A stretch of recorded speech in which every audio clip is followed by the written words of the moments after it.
السلام علیکم ورحمۃ اللہ وبرکاتہ۔ محترم ناظرین، جمعیت علماء ہند کے صدر محترم اور دارالعلوم دیوبند کے صدر المدرسین حضرت مولانا سید ارشد مدنی صاحب نے تعلیمی سال 2022-23 کے لیے اسکالرشپ کا اعلان جاری کرتے ہوئے لکھا ہے کہ قوم کے ان ہونہار محنتی ضرورت مند اور مستحق طلباء اور طالبات سے مالی اعانت کے لیے درخواستیں مطلوب ہے جو کسی سرکاری معروف ادارے میں انجینئرنگ، میڈیکل، ایجوکیشن، جرنلزم سے متعلق یا کسی بھی ٹیکنیکل پروفیشنل تربیتی کورس میں زیر تعلیم ہو اور گزشتہ سال کے امتحان میں کم از کم 70% نمبر حاصل کیے ہوں اور مالی دشواری کی بنا پر اس کی تکمیل پر قدرت نہ رکھتے ہوں۔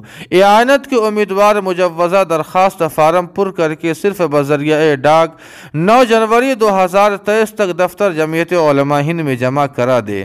درخواست کا فارم جمعیت علماء ہند کی ویب سائٹ سے ڈاؤن لوڈ کریں۔ نوٹ: نمبر 1، میرٹ کی بنیاد پر مختلف کورسز کے طلباء کو مناسب امداد دی جائے گی۔ نمبر 2، اسکالرشپ سے متعلق سبھی امور میں ذمہ داروں کا فیصلہ آخری فیصلہ ہوگا۔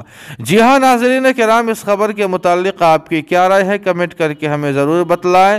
ویڈیو کو لائک اور شیئر کر دیں اور قاسمی جی کے کو سبسکرائب کرنا نہ بھولے۔ والسلام علیکم ورحمۃ اللہ۔